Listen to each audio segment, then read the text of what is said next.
Fibertown. Happy New Year. This is episode 208 and it's the 8th of January 2018. I just recorded this already and got the date completely wrong, as you do when the year is brand new and you can't remember what it is. So welcome to my kitchen, everyone. It's been a few weeks. I have my friend Alice here. It's sleeting outside and she finds it incredibly scary because of the noise. So she's in my lap till she's fed up and wants to get back down. But yes, welcome. It has been a few weeks and there have been holidays. I hope you all are well and you had good holidays if you celebrated. So I am here surrounded by fibery things to share with you. And I don't really have an outline of where to go. So I'm going to try to do this off the top of my head with a sort of a trembling dog in my lap. Just a little update. It has been very cold here and you can see my dog she's kind of bald. And she's generally pretty active, but the cold weather, and it has been cold for the DC area. Many days where the highs were in the teens Fahrenheit and the lows were incredibly low. So she's kind of chubbed up. No exercise. You know, we've all had holiday treats. So she's a bit more nuggety than usual, and it's just kind of making us laugh. But as soon as possible, we'll get her out there walking and stuff. Yeah, you heard your favorite word, walk. Well, every time I take you out, you refuse to go past the front yard. Anyway.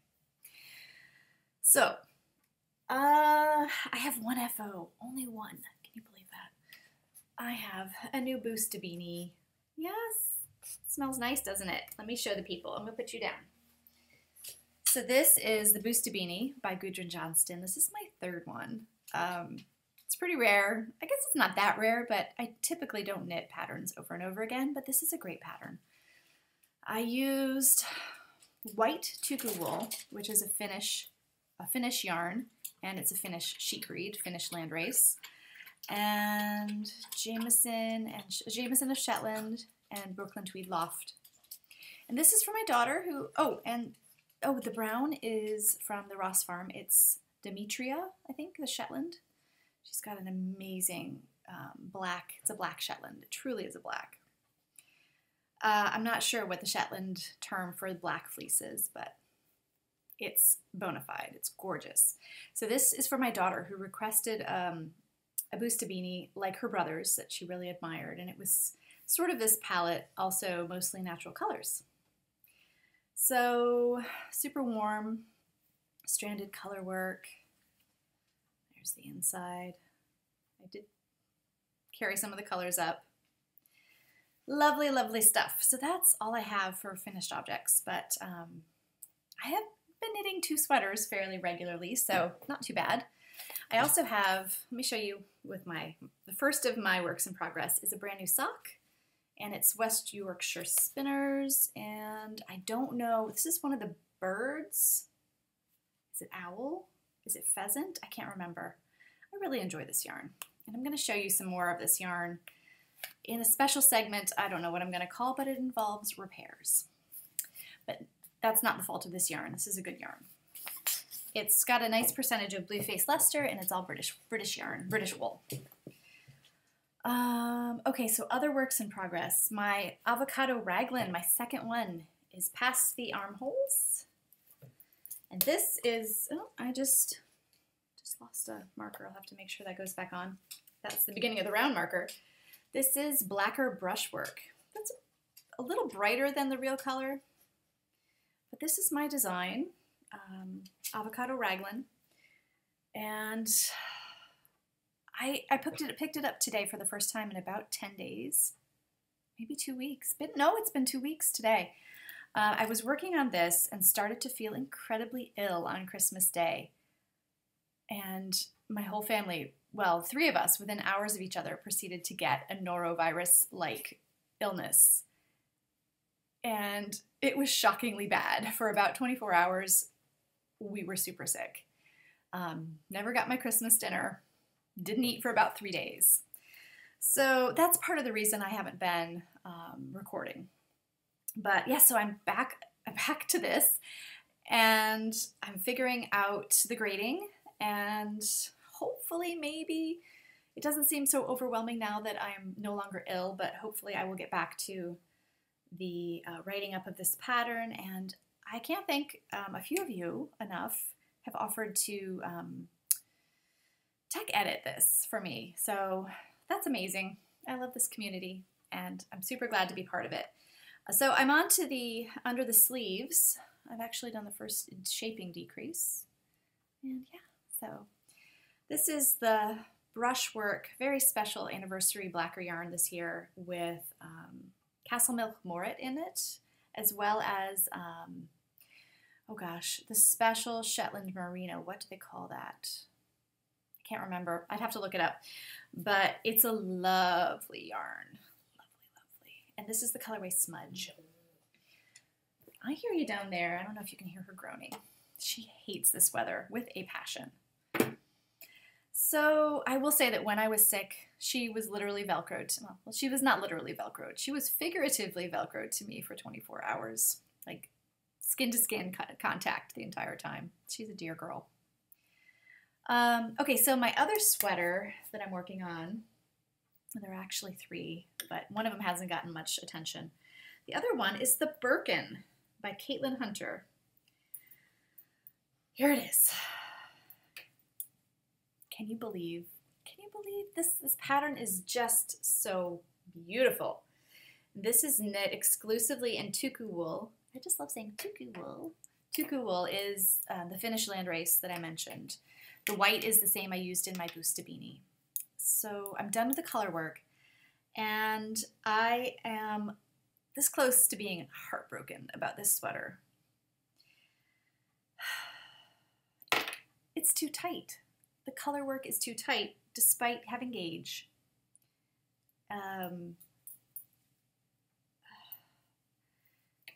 There are no increases.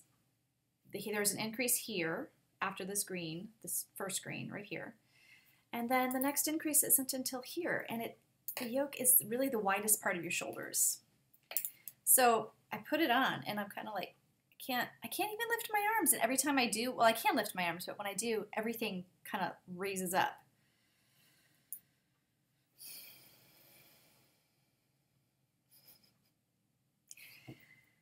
I think my face says it all.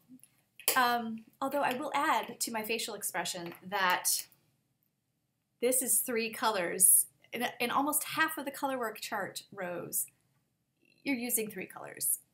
It takes me 5 times as long to do a row because I don't want it to pucker. I'm being very careful of which floats I trap and which order I'm using each color in as far as hand position for color dominance. It's just such a pain. I really should have gone up a size in the yoke, although I'm doing my typical size and I have gauge. So I'm kind of displeased. Now I've steamed it just a little bit with my iron. I'll probably put it all in waste yarn soon and block it and see how I feel. I don't know if I can bring myself to rip this out and redo it. It's such a pain. I love Fair Isle. I do not love 3 colors in a row. Fair Isle is so much nicer and faster and just more enjoyable. Although I would have to say, the result of this is just stunning if it would only fit. Now this is all tuku wool again, so I can't remember the colorway names, but I just love them. I just love them against this brown base, and the wool is so good. The wool is so good. It's like the fabric it makes is like a sweet, sweet forest creature from a deep, mysterious forest. How's that for a yarn analysis? I just love it. Finn, Shetland, Jacob, Gotland. I think those are my top 4. And the Finn, I've processed and spun a Finn fleece before, and I want more, and it just has this very subtle sheen to it, which is how my Finn fleece was as well. Kind of love it. So, is that all I'm working on? There are a few other things, but my breezy cardigan, for example, hasn't had much attention. So let me show you what I'm spinning. I'm spinning some tunis, and this is from a fleece that I got last year at Maryland Sheep and Wool. I am spinning every day for at least a few minutes, more like 10 or 15. I'm not officially a part of any of those challenges that are out there. I think they're great, but I just don't want to be officially part of very much these days, except what I want to do.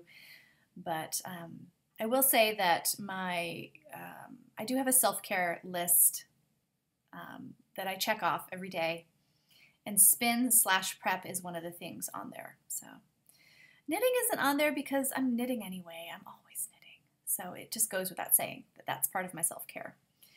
Other things on there are taking my vitamins, stretching, walking, keeping track of what I eat, which is part of the big weight loss I did in the past year and a half. What else? Journaling, a couple other things. So yes, this is my daily spin. So I still have prep to do on that. So usually I prep a whole fleece and then I spin it, but I just wanted to get started on this, and I think that's fine. I cleaned off my wheel. I put a new drive band on it recently, so it's kind of good as new, and it's just a very enjoyable pastime and practice. So I have a few, that's it for spinning, I think. Is that all? I think so. I have done some repairs. I finally repaired my first breezy cardigan. You might recall the bind-off snapped. This is about 6 years old, and it has gotten practically constant use.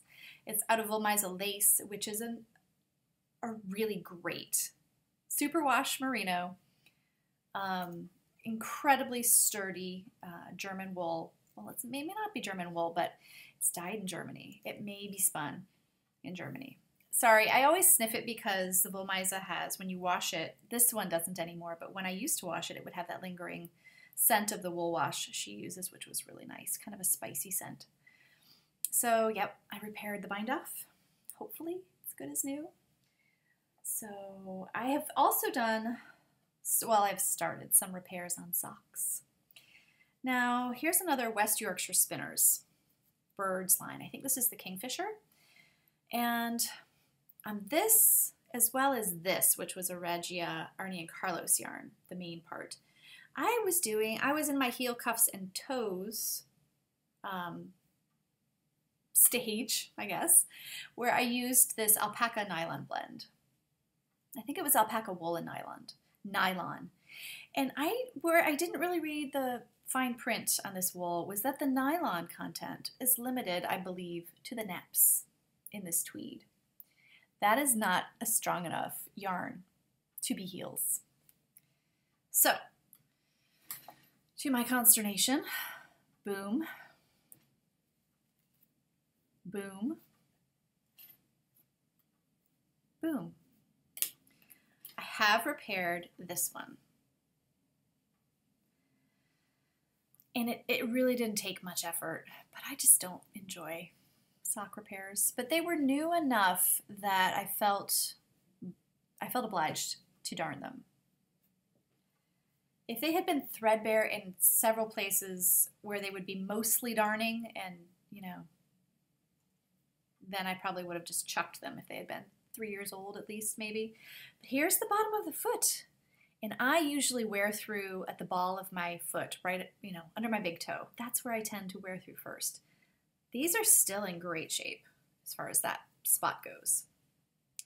So I'm redoing the heels in a Regia or an opal yarn, I can't remember. But I don't like it. But I'll do it. What else do I have to show you? I do have an acquisition, and then let me show you my sewing first, and then my acquisition. So I made a couple things over the break. The first one is the Toaster Sweater by Sew House 7, I think is the designer.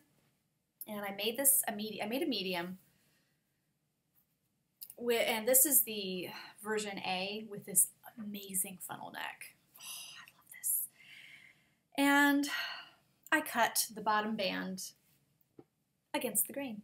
You can even see think, well, I can tell. I don't know if you can. So it doesn't sweat. It doesn't stretch like it should around my hips, like the rest of the sweater does.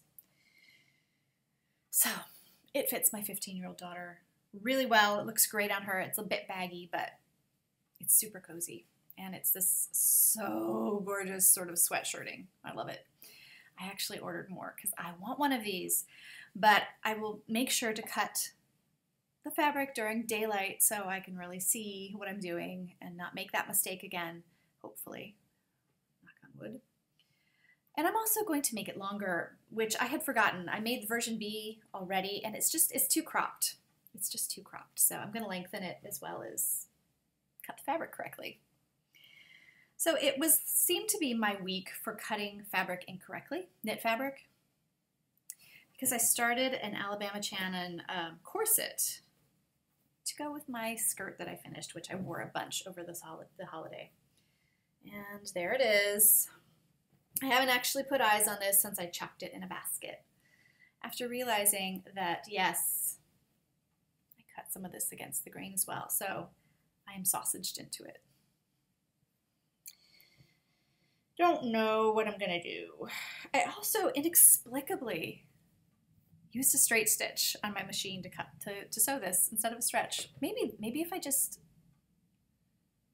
I undo some of the seams, but it's black knit with black thread.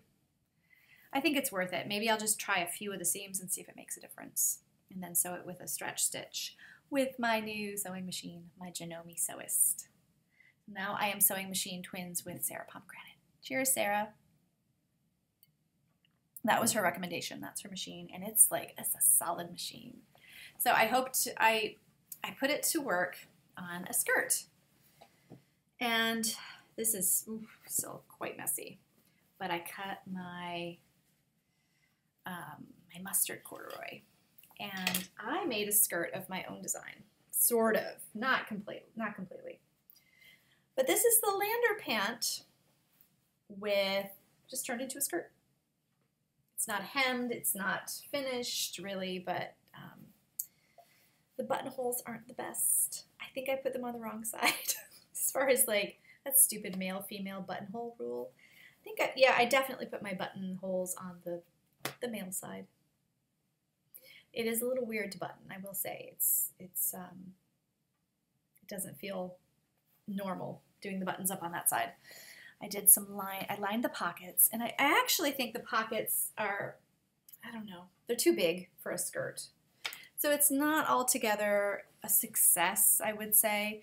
I didn't put the back pockets on, and the back darts really kind of stick out when they're over my bum, the bottoms of these darts. I thought I pressed them out pretty well, but I think I need to go back and really try to redo it. Now in the pant, there are pockets over those darts, so you don't really see them. You don't see the bottom of them anyway. So I need to decide how long I'm going to keep this as well, and then hem it. I'm not sure how much use it'll get, but it was a fun sort of creative exercise. See if I could do that kind of thing. And I can. Somewhat successfully. Okay, one thing I forgot. I'm wearing my Portland pullover, which was a fleece to sweater project, and it's perfect for a gross cold day like today. I wanted to show you another sewing make. I sewed another Lark Tee out of some, I don't think this is bamboo jersey, but it's a really lovely jersey. Lark Tee by Green Line Studios, and I almost, I tried, did not succeed entirely, to match the stripes. In places I did, look at that. So it was an attempt. It's not too bad on the side seams. On some of them, and then it kind of got off. But a year ago, I didn't even know you should match stripes. That wasn't even a thing for me. So very happy with this. I did change it in that I made the neck more of a boat neck.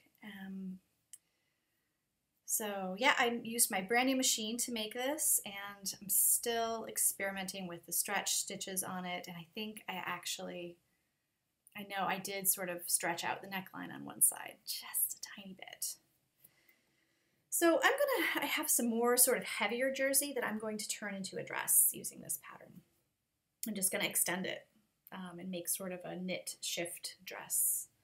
So I did make this one quite long, but I think it'll look really great with this. So my this is really a cool acquisition, but a friend of mine, Najeri, went to Oslo.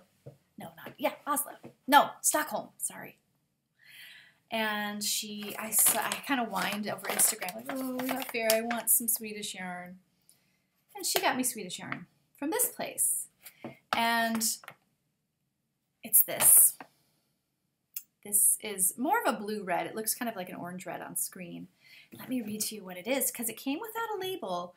But the wonder of Instagram is that I was able to sort of put out a call. Sorry, I just opened Instagram to this gorgeous picture.